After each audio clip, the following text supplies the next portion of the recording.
Welcome to Ever Living, a podcast about sharing the voices and stories of those who work and pray to protect life in New England and beyond. Welcome to Ever Living. Welcome, Rebecca. Hi, Cindy. Hi, thanks for joining us this week. Thanks for being our co-host. Of course. Happy to help while Jessica's out. So, Rebecca, you are a mom. I am of one. What can you say about what was it like to, be pregnant and get to be a mom and that experience with your daughter? Birth itself, pregnancy was very challenging, very hard, but birth itself was literally the most empowering thing I've ever done. It was incredible. And then becoming a mom is just about constantly having to grow and adapt. Yeah, awesome. Did you, were you at a hospital? Did you have a OBGYN? Did you have a doula? Did you have a midwife? I gave birth at a birth cottage, and I did have a doula. I think there was a couple midwives there, and I had a midwife. She'd been practicing for, I think she said, 51 years at that point. So, wow. Christian woman, yeah, totally game changer for birth, I think. 51 years. How many babies is that? That's like 1,000. She said hundreds. It was a lot. Awesome. Well, today our special guest is a faith-based birth and postpartum doula. Her name is Chelsea Derks. Let's welcome Chelsea. Hello, Rebecca and Cindy. Hi, Chelsea. Thanks for being on our podcast today. Thank you so much. Okay, so can you explain a little bit about what do you do? What does a faith-based birth and postpartum doula do? Yeah, so as a faith-based birth and postpartum doula, there's a lot of different things that I do throughout pregnancy and even in the birth room and for postpartum care that support mom and family. So if there's anything we want to go over for questions, concerns before birth, if there's a plan that you would like to make, a lot of people have different ways of going about, what they want. And I just give them a few different options to look at, give them resources to check out. And then in the birth room, I'm present with everyone that is going to be a part of the birth. I help assist family members in supporting, and then I can also support emotionally, physically, and yeah. Cool. Can you describe like a pregnancy and a birth, like no names, but like can you describe like generally what one of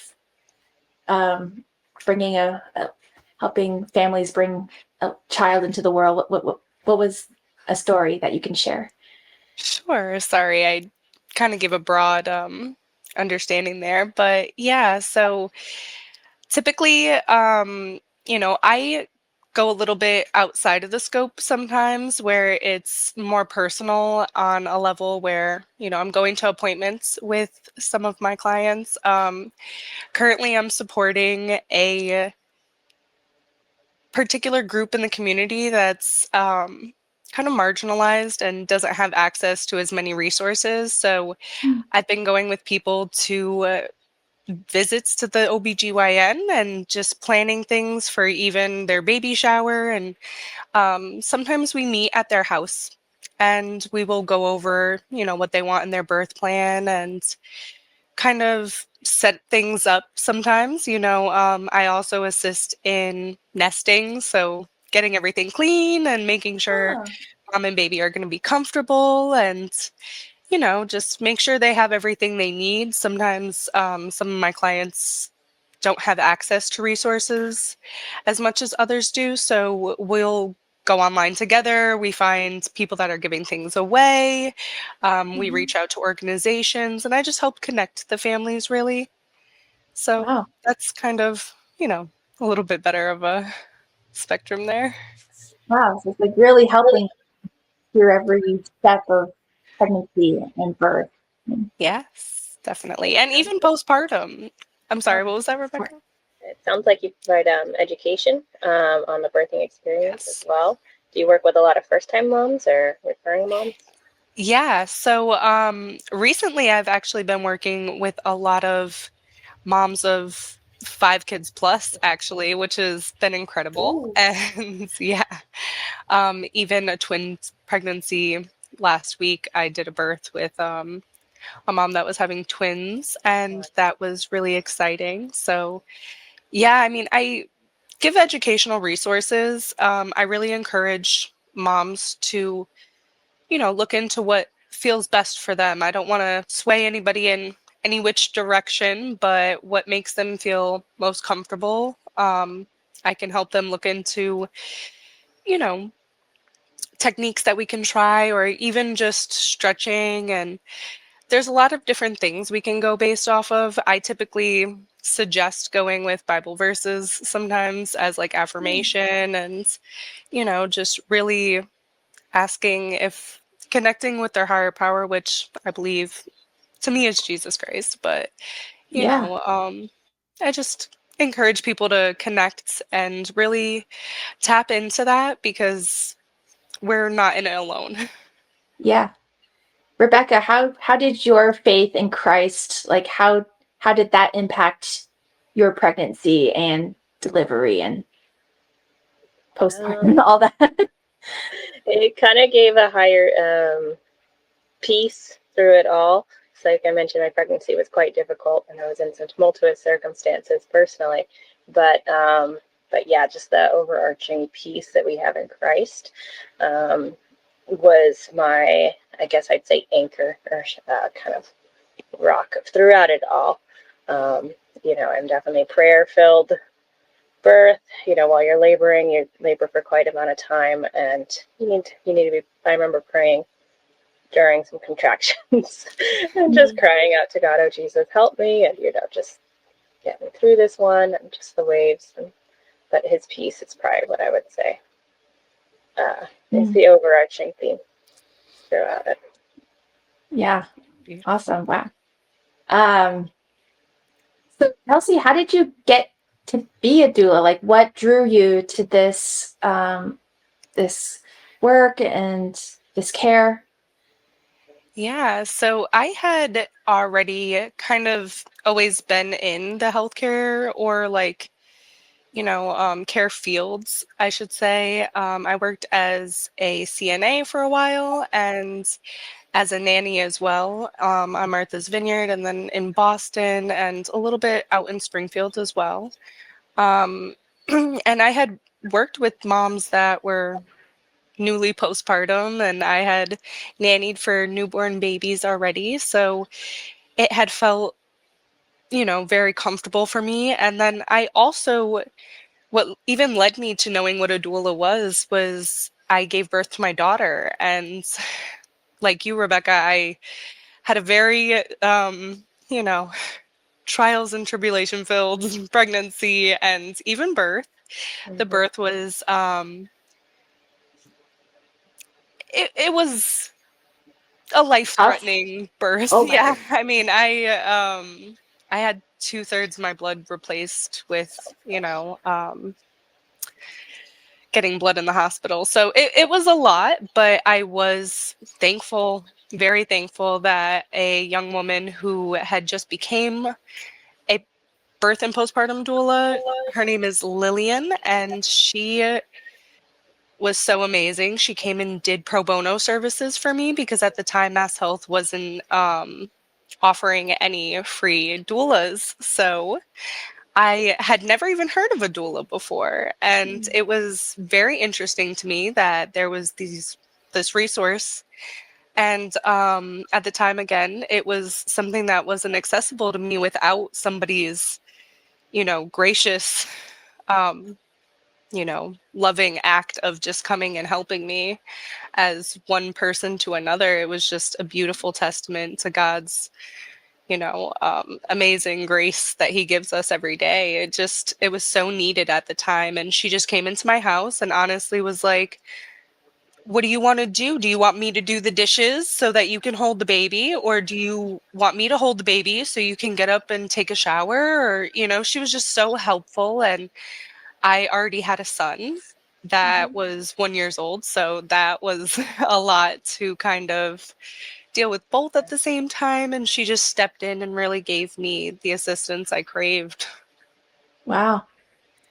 Wow. It seems like every mom could get help from a doula, and uh, It's great, especially for people that don't have resources typically. Yeah, it kind of yeah. builds up a village that we naturally are supposed to have. Oh yeah, the village. That's the name of your services, right? Yeah, That Village Roots. Sure. I have my own private practice. It's called Village Roots Doula Practice, and that is where I independently serve clients. I do a range of services again, mostly servicing underprivileged communities, and I go out into the community and do a lot of outreach. That's how I've found all of my clients so far, and word of mouth. Once you help somebody and really genuinely care about them, they like to talk about it to people. So it's been really nice. Okay. And are you a night nanny as well?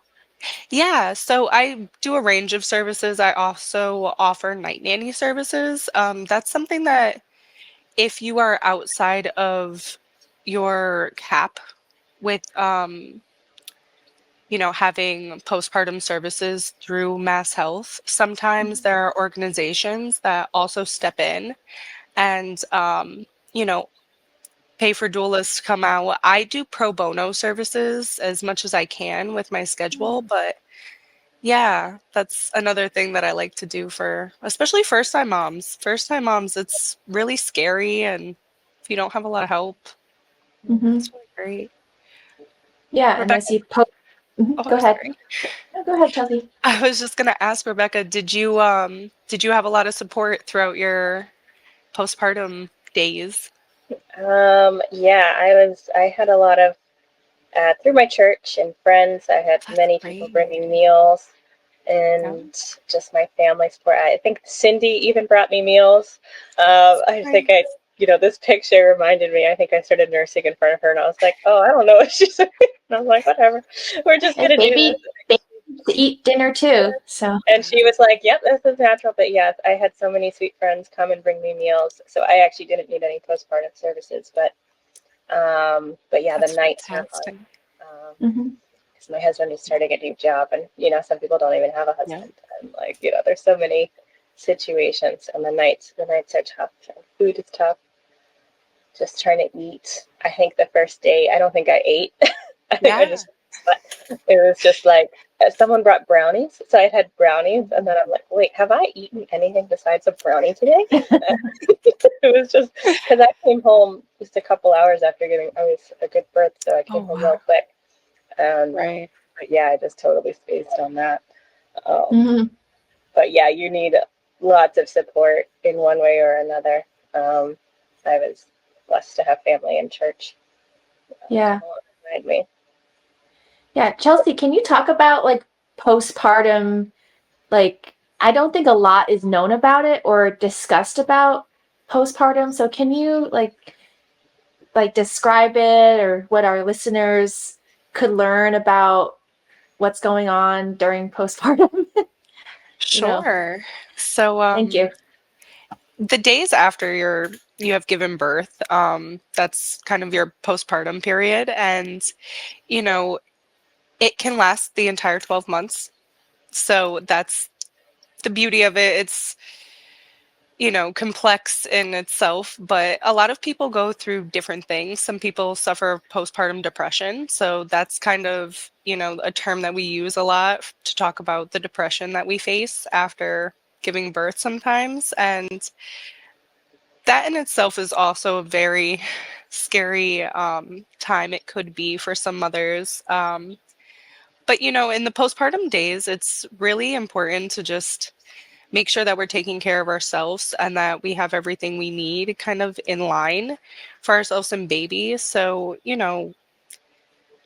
through my services or through other postpartum services, typically you would be receiving care and knowledge for what you need to look for signs of depression or signs of, um, weight loss in baby, or if there's colickiness. There's a lot of things that can come about, even health conditions that we might not have noticed at the time of birth. So Mm-hmm. it's just giving mom and family the support and knowing that, there's a lot of changes that are going to come, and, there's a space to ask questions. Lactation is a huge thing. Uh-huh. That is something that I underestimated, honestly, as a mother when I was doing kind of, I guess you could say, my checklists before birth of what I wanted to make sure that I kind of touched on with my OB. And the second time around, I had a midwife, which I loved.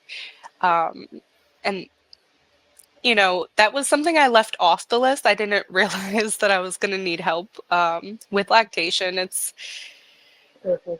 definitely a lot harder than some people would expect, for myself at least. And I feel like a lot of first time moms especially feel that way. So Yeah. So it's not like instantly the baby knows or can right. like suckle or Yeah. I mean, sometimes they do great with it, and sometimes, like, I had preemies. So, they didn't have that reflex yet. So they struggled a lot with that. And I kept thinking it was just me. Like, what am I doing? And, am I doing something wrong? Is it, just the supply of milk even went down for myself in the beginning because I wasn't properly latching with my son. So, yeah, it's kind of wild for myself. Rebecca, did you go through that as well? Yes, I did. I successfully did it for 3 years, and but the initial was, getting it started is the hardest part. Stopping is a little hard too, but um, they don't want to stop. But yeah, nutrition and bonding and how traumatic your birth was. There's so many factors that go into how successful the initial journey can be with lactation. huh. So as a doula, Chelsea, do you help mothers and through lactation questions and stuff like that? Yeah, so I'm not a lactation consultant myself yet, but I do have techniques for lactation. These are things that we were taught in our birth and postpartum classes, but I also have resources to more knowledgeable lactation consultants, as well as, just having educational pieces online. I like to share a lot of things on stories on Instagram. I know that's a little abnormal of a way to share information, but it's just a little tidbit here and there I feel like is really nice. Mm-hmm. And I if think that's anyone where wants to might see, help. yeah, if anyone wants to see Chelsea's Instagram, it's Village Roots Doula, right? Yes, thank Okay, you. awesome. Um, have you felt that that being a doula, offering that support, do you think that helped mothers and families um, like choose life or Oh, feel more supported um, in that way? Like, yes, thankfully, all glory to God. Yes, I do believe this. I've been told this a few times, which is really great. I feel like a lot of people don't realize that there are people out there that really just want to help. Um, Especially if we grow up in traumatic circumstances where we feel like we're a burden to people. Sometimes we can think of bringing new life as it's going to be burdensome to the people that we are, involved with in our families. I've come across a lot of young girls that, feel that they're a burden to their parents as it is. And then being so young and finding out they're pregnant, sometimes that can bring on worry and fear that, their parents, and sometimes it's understandable, especially if they've already gone through a pregnancy. I have one particular client that I had served previously. She was on a second pregnancy. She had an abortion the first time around because of pressure from her mother.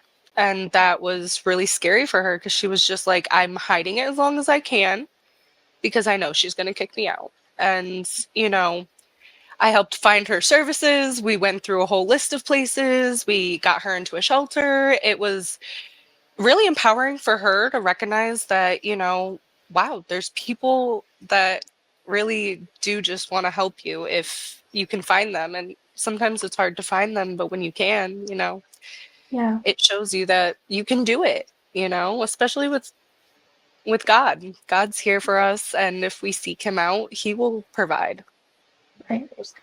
Yeah. Even if like one person around them helped, like you, like I think the the mothers would feel more supported, and that's awesome. Also, what is it like to be in the birth room, like to be there, like when the baby is born? How can you describe what that? I don't think I've never been in there when a baby was born. So It's incredible. It's truly a miracle. It feels like I'm witnessing a miracle every single time. Every time I hear the baby cry, I'm just like, we're here. You know, I'm fairly new. This is my first year as a birth and postpartum doula. So I'm looking forward to getting to see all different types of births. So far, I've seen vaginal births, and I haven't been in the OR for any C-sections or anything like that, thankfully. Unfortunately, recently I was, you know, with a client who had lost one of her twins at birth. So there can be some traumatic moments, you know, especially supporting clients that have gone through so much heartache. But just to be there and remind them that this is a blessing right here. You know, God has a plan for everything, and it's all within his timing. And, you know, it was really helpful. And I think that, you know, it could just be a wild ride. You just got to be ready. That's all I got to say.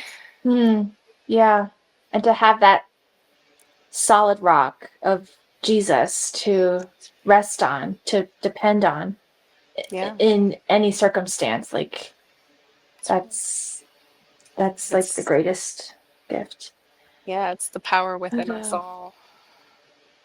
Mm-hmm. And so what is it like do you work with OBGYNs, and are you working with midwives, or like how do you fit into that like dynamic Yeah. So with typically, Mhm. or historically, I should say, honestly, I'm not sure what word fits best, but on the average, doulas have been typically working with midwives throughout, you know, history, and it's more of a natural, holistic type of role where you're just really trying to get, you know, a whole holistic spectrum of things, mind, body, spirit. And now that we're shifting into a place where Medicaid is getting involved, of course, everything gets sterilized. So, you know, the roles are seeming to be a little bit different. And we are available to work with midwives, which is great. I love Seven Sisters in Northampton. They're a great, you know, resource. They're a birthing center. So, you know, I typically have been working more with OBGYNs just because of the clientele that I have been with has chosen OBGYNs, but we do work with both. However, to be utilizing mass health, we just aren't allowed to do home births, which I'm really excited to do. I really would love to be able to be a part of that because, you know, I've heard such great things. Yeah. Yeah. So, wow, there's so many. I did not know all of this, but so a birthing center, like what does that look like? Like, is it like it's just where women Mine go was to give just, birth, and there was a tub, a shower, a bed. Yep. It wasn't as sterile, and it wasn't like a Right. hospital setting. I mean, they have emergency stuff. They have, if you're bleeding out, they have, the stuff to slow down your blood and all that. But and they had an option for laughing gas if you wanted it. I didn't need it. And across the street was the fire department. So if I needed to transfer, I felt pretty confident that I would be okay to transfer to a hospital. But it's not quite as medical. It's more homey environment, which can, well, she could probably tell more about this, but it keeps the happy chemicals in place and stuff, so you can labor a little more smoothly. But Chelsea can probably explain more about that. Oh, that was perfect. That was honestly very well said. That's, honestly, when I'm talking with clients, I always try to suggest a birthing center. I mean, maybe I'm a little biased just because I think they're just so much more wholesome. It just feels a lot less sterile. Like you said, it's, a different place. I felt a lot more comfortable being, I actually went to Cooley Dickinson, but they had a birthing tub, or, well, I shouldn't say a birthing tub, a laboring tub.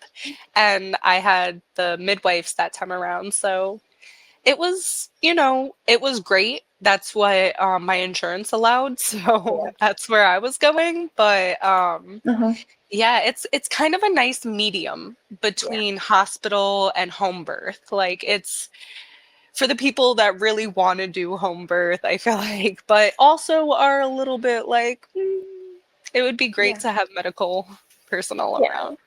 Yeah. Cool.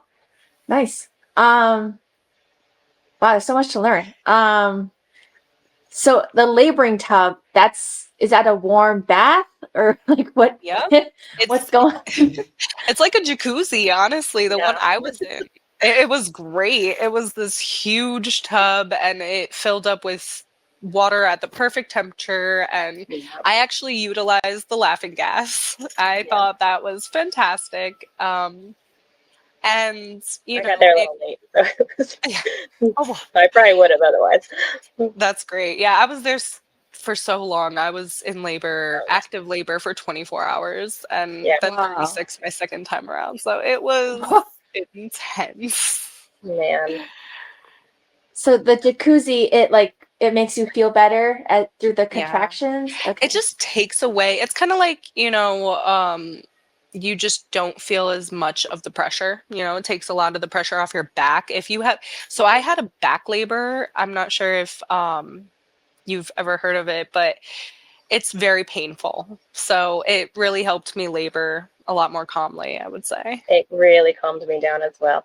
I think I did shower at home. Any kind of water is good for just really relaxing into the contractions and letting it do what it needs to do. And I gave birth in the tub as well. Oh, wow. Not all places can allow that, but that was really nice. That's amazing. Yeah. Cool. Yeah, and I guess there's not of water provided at the hospital. I don't know. I don't imagine. You might, but it might just be for labor. Okay.